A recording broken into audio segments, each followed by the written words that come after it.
Poco F8 Pro ini sekarang dalam tanda kutip varian paling murahnya Poco F series, tapi lebih mahal dari Pro kemarin, naik sejutaan. Apakah worth it untuk dibeli? Apa aja improvementnya? Bagaimana performa gamingnya?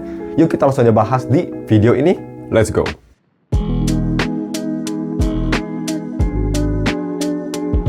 Halo guys, nama gue Stefan dari StefTech dan mari kita langsung aja review si Poco F8 Pro Sound by Bose. So, yang pertama seperti biasa, kalau bisa kalian mau beli HP ini atau ingin wallpaper si administrator, gue udah taruh semua linknya ada di deskripsi. Kita bahas dulu seperti biasa, harga dan speknya. Cepet aja, harga pasti kalian para Poco fans sudah tahu harganya di 8,5 jutaan, tapi didiskonin sekitar 8,2 jutaan. Dan kalau misalnya kalian mau tahu speknya, kita langsung aja lihat di sini. Dia pakai Snapdragon 8 Elite yang masih sangat powerful walaupun udah setahun umurnya.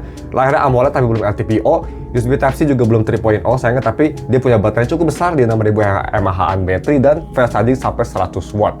So, itu udah cukup oke di harganya dan kita langsung aja moving on ke desain dan displaynya. Pertama kita omongin desain belakang dulu. Desain belakang dia terbuat seperti biasa.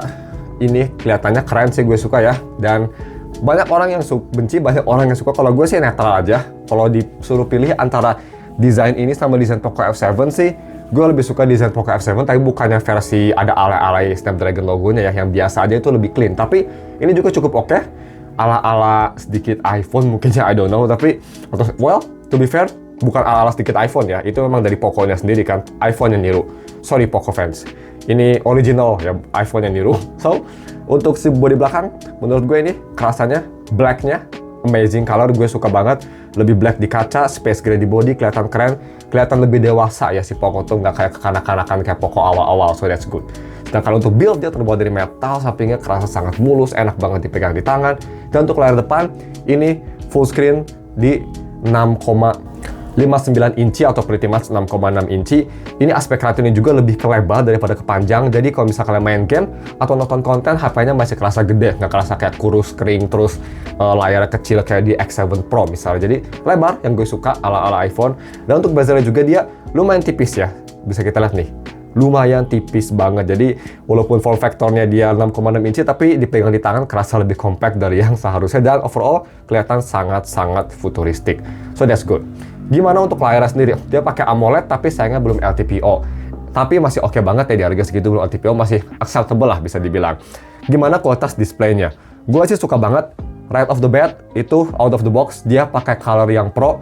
Agak sedikit terlalu natural, terlalu flat, jadi gue ganti ke Vivid. Dan di color Vivid dipakai buat nonton film, nonton video, nonton main game gitu ya, atau apapun gitu. Sosial media, warna kerasa vibrant, pop, dan ini memang flagship kelas atas ya layarnya. View angle juga bagus, cuma sedikit yang gue agak kurang suka dari layar ini, kontrasnya agak kurang bagus kalau kita nonton konten yang gelap. Itu tuh kayak jadi gelap aja, jadi agak kurang bagus di situ. Yaitu memang yang bisa menanggulangi kayak gitu, senario kayak gitu memang biasanya HP flagship yang benar-benar puluhan juta atau belasan juta. Tapi untuk harganya ini udah sangat-sangat bagus sih layarnya sendiri. Jadi gue sih nggak ada masalah. Terus bagaimana untuk haptic? Haptic dia bagus, strong banget, kerasa high quality, tapi memang agak kurang bulat, jadi agak sedikit bleber sih vibrasinya, itu yang gue rasa. Tapi overall tetap enak dipakai buat ngetik, dan tuh di harganya masih bagus. Cuma kalau misalnya dibandingin sama HP yang sedikit lebih mahal ya, kayak 15T Pro, di 15T Pro itu way better untuk si haptiknya. Itu lebih deket ke flagship. Kalau ini ya cocok lah di harganya bisa dibilang. Sedangkan untuk visibilitas di bawah sinar matahari bisa kita lihat dalam kondisi yang lumayan cerah, tapi agak ketutupan awan mataharinya di luar, itu HP masih kelihatan cukup terang dan masih usable banget. Cuma kayaknya gue suspek sih kalau misalnya sinar mataharinya mentorong banget, bakal agak sedikit gelap tapi masih usable. Kayaknya sih seperti itu ya. Terus kira-kira bagaimana sih untuk biometriknya? Nah ini yang gue suka banget dari Poco F8 Pro. Karena dia sudah pakai ultrasonic fingerprint, jadi penempatan fingerprintnya biasa di tempat yang ergonomis. Nice. Dan kecepatannya bisa kita lihat absolutely fast. Ini pretty much sekelas flagship puluhan juta lah gitu. Kayak S25 Ultra, OnePlus 15, Find X9 Pro gitu ya, sekelas itulah. Kenceng banget, cepet banget, cuma berapa milisecond jempol kalian taruh aja langsung nge-scan. So, amazing biometric. Nice. Bagaimana untuk speakernya? Apakah amazing? Audio quality-nya apakah amazing? Karena kan gak kayak kakaknya yang di Ultra, yang dia tuh pakai Bose tuh actual ada subwoofer di belakang. Ini cuma sound by Bose aja ya, dengan kolaborasi Dolby Atmos juga. Jadi sebelum kita ngomongin si speaker, kita omongin dulu salah satu yang menurut gue agak kurang, yaitu dari 3.5mm converter to USB Type-C-nya. Jadi gue coba pakai earphone Tanjim Vola yang suaranya itu lebih ke arah balance dan vokalnya jernih ya. Pakai headphone itu atau IM itu di volumenya lumayan bagus. Volumenya di sekitar kayak 50%, amplifiernya udah cukup keras, jadi untuk amplifier bagus. Tapi suaranya sendiri menurut gue ini biasa aja. Tapi again, Tanjim Vola tuh bisa dituning ya. Tapi ya untuk ngedrive-nya dengan default setting sendiri di HP ini Poco F8 Pro, dia suaranya sangat balance. Dan gue nyaranin kalian nyalain Dolby Atmos, karena kalau dimatiin itu agak sedikit flat. Tapi overall, at least dia detailnya bagus, sound saja oke, cuma yang gue rasa agak kurang alive aja suaranya, itu aja sih. So, itu untuk si headphone jack to Type-C. Bagaimana untuk si speakernya? Jadi untuk speaker, gue ini agak dirubah dikit ya, karena defaultnya tuh dia tuh ada di default nih ya. Defaultnya tuh ada di default, no shit. Sound effect-nya ada dynamic dan default untuk speaker. Ini gue ganti ke immersive sound. Gue rasa di suara ini kerasa lebih gede soundstage-nya, tapi nggak bikin kayak aneh, kayak 7.1 effect gitu ya. Dan bass-nya juga kerasa lebih bagus, lebih tertata gitu. Jadi gue nyalain di immersive sound. Gue tes di settingan seperti itu, ini speakernya menurut gue enak ya. Apakah sebagus kayak ROG 9 FE? Menurut gue sedikit kurang.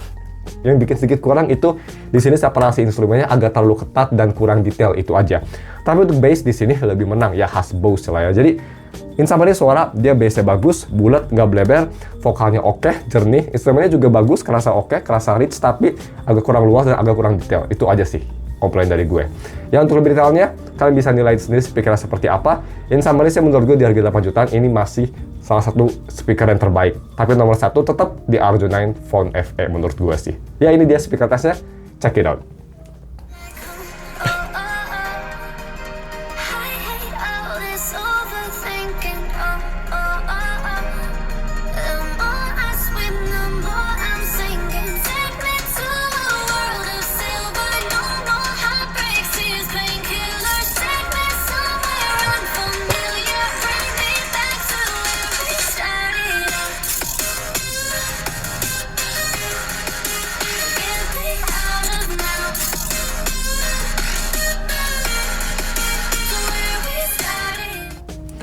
Seperti itu, dan kita moving on salah satu aspek yang gak nyangka-nyangka di Poco F series ternyata bagus banget juga, karena yang mereka lumayan improve banget. Bener-bener banyak ngomong banget pas di conference Poco F8 series kemarin launching ya, yaitu dari si kamera quality-nya. Jadi kameranya kita bahas dulu technical spek aja. Kalian bisa lihat dia pakai 50 megapiksel main kamera, 50 megapiksel telephoto 2.5 optical zoom, dan yang gak di-upgrade sama sekali ultra wide super mid 8 megapiksel. Sedangkan untuk kamera depan dia itu ada di 20 megapiksel dan bisa nge-record sampai Full HD 60 fps. Jadi belum 32 megapiksel kayak di Poco F8 Ultra. Tapi bagaimana kira-kira untuk kualitas fotonya? Untuk foto sendiri gue bisa bilang ini sangat bagus. Udah nggak bisa dibilang HP gaming yang mid fotonya. Ini foto udah sangat bagus banget di harganya. Yes, nggak sekelas kayak 15T Pro ya, tapi udah bagus banget. Dia warnanya kerasa bagus, natural, high contrast, gue suka, kerasa clear, dan walaupun nggak epic seperti Leica di 15T, tapi warnanya udah cukup oke, dan gue jujur udah cukup suka sama si gambar-gambar yang diambil dynamic range bagus, dan gambarnya kayak diambil di HP 8 jutaan yang bukan gaming. Ultra wide juga walaupun cuma 8 megapiksel, tapi karena ini foto, jadi dia bisa keep up lah ya sama si Poco, sama si main kamera dan telefotonya gitu. So, that's good to hear. Terus kira-kira bagaimana untuk si selfie-nya? Selfie sendiri juga bagus, capture time cepet, muka gue juga kerasa detail, walaupun ada sedikit smoothing ya HP Cina, tapi ya bagus, exposure oke, capture time cepet, nggak ada masalah sih. Gue sih agak kurang pakai selfie ya, jadi nggak bisa terlalu detail untuk review-nya. Dan untuk video recording, nah ini video recording yang agak sedikit menyayangkan sebenarnya karena si ultra wide-nya. Ini bisa nge-record sampai 8K 30 fps, tapi hanya di limit sampai 6 menit aja ya guys. Ya sebenarnya 8K masih agak gimmick sih. Tapi untuk 4K 60 dan 4K 30 itu bisa selamanya, dan bisa pakai lensa main dan lensa telefoto untuk 4K 60 dan 4K 30. Tapi nggak bisa pakai lensa ultra wide karena dia resolusinya kecil, jadi maksimal hanya di 1080p. Agak menyayangkan sih ya, yang mungkin untuk membedakan yang ultra sama yang pro, tapi kalau misalnya ini bisa ganti ke ultra wide juga sih, that would be good. Tapi overall, untuk kualitas 4K 60 sendiri menurut gue sih sangat bagus di harganya, dan bener-bener kalau bisa kalian pengen nyari HP gaming, untuk HP utama juga, untuk konten juga, ini bisa jadi yang bagus di harganya. Jangan untuk lebih detailnya, ini dia si video tesnya di 4K 60 dan 4K 30. Kalian bisa dengar mikrofonnya juga menurut gue lumayan bagus. Check it out. Oke guys, ini dia video recording pakai Poco F8 Pro. Dia ada solusi 4K 60 fps. Ini bisa ke telefoto ya, bisa kita lihat tuh. Telefoto maksimum zoom 10 kali. Cuma saya nggak bisa pakai ultrawide ya, karena ultrawide hanya 8 megapiksel. Untuk stabilisasi bagus, mikrofon juga oke. Dan overall sih kualitasnya menurut gue ini extremely good. Kalau misalnya mau ganti ke 4K30, nah di 4K30 baru kita bisa ganti. Oh sayang nggak bisa juga, right? Karena daya 8 megapiksel hanya bisa ganti di 1080p aja ya untuk ultra wide-nya. Kalian bisa dengerin mikrofonnya gimana, ada suara motor berisik, bagus atau enggak. Zooming in, ya ini udah kelas, bukan kelas HP gaming lagi ya, udah all rounder banget sih ini. So ya, kita lihat 5 kali aja masih jernih. So, gimana menurut kalian? Kita langsung moving on ke yang paling bagus, gaming performance. Terus bagaimana untuk yang paling ditunggu-tunggu, yaitu gaming performance-nya. Jadi kalau misalnya kalian penasaran untuk gaming test yang lebih detail, gue udah tes 2 game, Arknights Endfield dan Wuthering Waves kemarin di hari Selasa dan Senin. Kalian bisa cek aja di channel gue yang satu lagi di Steph Test Wibu Game. Tapi bagaimana untuk si kualitasnya? Di sini kita in summary aja. Jadi gue main Arknights Endfield di settingan semua rata kanan dan gue nyalain Wild Boost plus Ultimate Performance Mode. Performance-nya bisa dibilang ini pretty much untuk performance sendiri ya, kita nggak lihat temperatur, rata 60 fps sampai hampir setengah jam lebih main. Gak turun banget FPS-nya, mau mode lawan boss yang banyak yang banyak efek, kalian mau exploring, kalian mau buat kelapa sawit, semuanya kerasa smooth, no stutter, bagus banget. Ya itu yang pastinya gara-gara Unity engine-nya si Endfield juga sangat bagus ya di optimize, tapi HP-nya juga bisa nge-perform dengan baik tanpa ada masalah. Sneak peek aja, kalian bisa lihat sendiri untuk main Wuthering Wave di video gue yang di channel lain. Tapi untuk Wuthering Wave, performance-nya agak sedikit menakutkan setelah throttling. Dan balik lagi ke Endfield, pas main beberapa menit, 15 menit itu memang temperaturnya bisa sampai 48, hampir 49 Celsius untuk layar depan dan 45 Celsius untuk bodi belakang, atau 46 Celsius lah. Jadi lumayan panas, tapi dia tetap performance-nya rata. Jadi kalau mau aman sih, gue tetap bilang kalau mau main di max setting, mau itu Endfield, Wuwa, Zone Zero gitu ya, gue mending saranin kalian pakai cooler biar ya HP-nya lebih tahan lama aja, karena agak serem sih temperatur segitu, apalagi kalau misalnya kalian main lama-lama. Itu yang gue saranin, tapi overall ini tetap masih mahkotakan namanya F-Series untuk gaming, masih enak banget. Untuk Endfield pretty much nyaman sekali, ditambah lagi dengan layar yang bagus, speaker enak, performance rata, 60 fps stable all the time, it's amazing. Bagaimana untuk rhythm game? Nah ini rhythm game yang gue gak expect.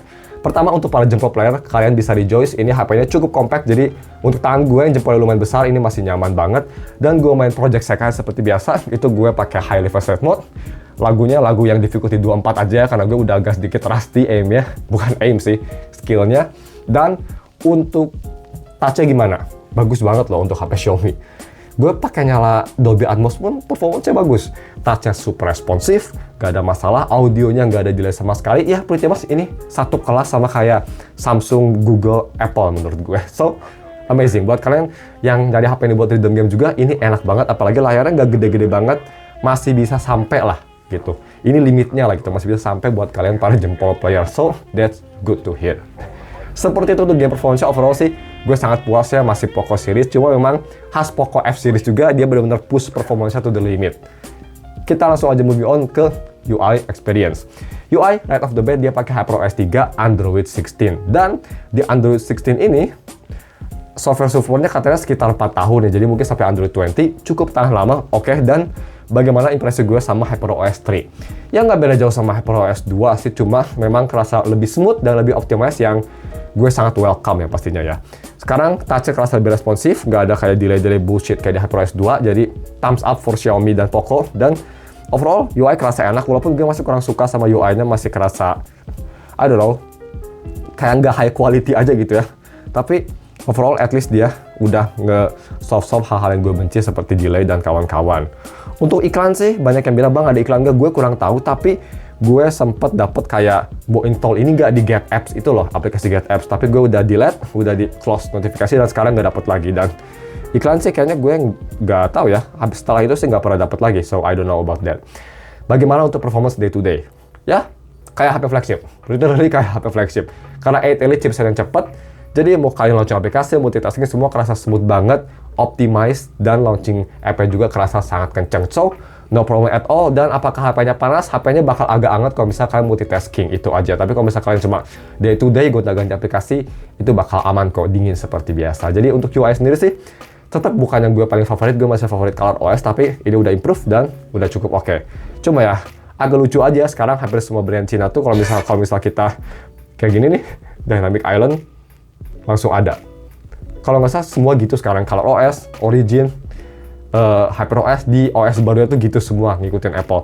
Gak apa sih, it looks cool gitu, cuma lucu aja gitu mereka bisa barengan kayak musyawarah dulu gitu sebelum buat decision, I don't know. Tapi ya, seperti itu untuk UI experience-nya. So, kita mau bilang aja langsung ke battery life-nya. Dia lumayan di advertise juga kayak kita baterainya gede, 6210 mAh baterai, tahan lama buat main game. Apakah se-insane yang mereka klaim? Yang pastinya enggak.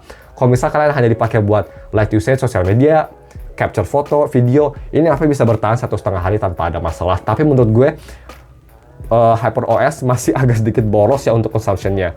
Kalau misalnya dipakai buat main game, kemarin gue tes reference aja, gue main Wuthering Waves itu turun 10%, 15 menit main, dan untuk Enfield itu turun sekitar 12-13% untuk 24 menitan main.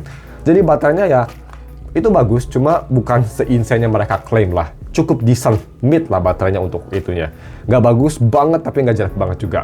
Tapi untuk standby time ini cukup oke, dan kalau misalnya kalian gak dipakai buat main game, ini bisa cukup tahan lama. Cuma ya nggak setahan kayak misal Vivo atau Oppo Find X9 Pro gitu lah, yang pasti mereka baterai lebih gede, dan Vivo optimisasi Origin OS-nya menurut gue lebih baik untuk si battery saving ya. Tapi overall, baterainya udah cukup solid, dan kalau misalnya habis pun dia ada 100 watt, jadi top up-nya bakal cepet, gak ada masalah. Oke, sebelum kita tutup konklusinya, kita bahas dulu kelemahan-kelemahan yang gue rasa setelah pakai HP ini. Jujur agak susah, tapi kelemahan sih yang gue langsung right off the bat nyadar ya, itu dari ultra wide-nya yang benar-benar sangat inferior dibanding sama kedua kamera yang lain. Mungkin di next version bisa dinaikin ke 12 megapiksel at least biar bisa 4K juga dan kualitasnya lebih decent. Dan selain itu menurut gue sih, iming-iming sound boost-nya tuh, sound by boost-nya agak sedikit over exaggerate. Bagus, speakernya bagus banget ya, tapi nggak sebagus yang mereka kayak sound by boost. Tetap di Poco F8 Ultra bakal jauh lebih baik lah speaker daripada di sini. Tapi di sini udah solid, udah enak banget, sound-nya sangat luas, tapi memang ya nggak sebagus yang gue kira. Wajar lah, karena ini bukan yang versi ultranya. Itu aja sih untuk kelemahannya, gue jujur nggak bisa nyari. Kalau misalnya dibilang, ini HP cepet panas, F-Series memang kayak gitu ya, memang push performance to the limit, dan at Elite memang cukup panas juga, jadi ya, I can't really complain about that. So, kita langsung aja masuk ke konklusinya. Kira-kira ini HP buat siapa sih? Apakah Poco sekarang mencoba untuk nge-reach semua orang, jadi ujung-ujungnya nggak nge-reach sama sekali? Jawabannya, kayaknya sekarang Poco menjadi brand yang lebih ke all-rounder, tapi masih fokusnya ke gaming. Karena dia nge-improve yang lumayan penting ke gaming, seperti speaker, dan si cooling juga, dan pastinya juga untuk si chipsetnya. Itu dia masih nge-push di situ, tapi sekarang dia nge-push untuk kamera juga. Jadi HP ini menurut gue cocok buat kalian yang masih gamer ya, yang kalian tuh pengen beli HP buat gaming, tapi kalian butuh kamera yang bagus, dan juga build quality premium, ditambah lagi speaker yang enak buat kalian kalau mau nonton Netflix atau nonton anime or some shit. Ini menurut gue pilihan yang paling bagus di harganya. Karena dia chipsetnya udah kenceng banget, dari dibanding sama 15T Pro yang pernah gue tes, itu pakai MediaTek kenceng juga, tapi ini lebih dedicated buat gaming dan kerasa performanya lebih push to the limit. Ini lebih ke all-rounder untuk orang yang masih gamer, jadi all-rounder tapi untuk gamer gitu, agak pusing ya. Ini HP all-rounder tapi dia tetap condong ke gaming dikit lah gitu. Cuma aspek lain juga nggak kalah bagus ya, jadi nggak kayak HP zaman dulu atau kayak ROG Phone yang kameranya burik, gamingnya insane. Ini kayak gamingnya bagus, kameranya juga decent, jadi ya lumayan oke lah menurut gue.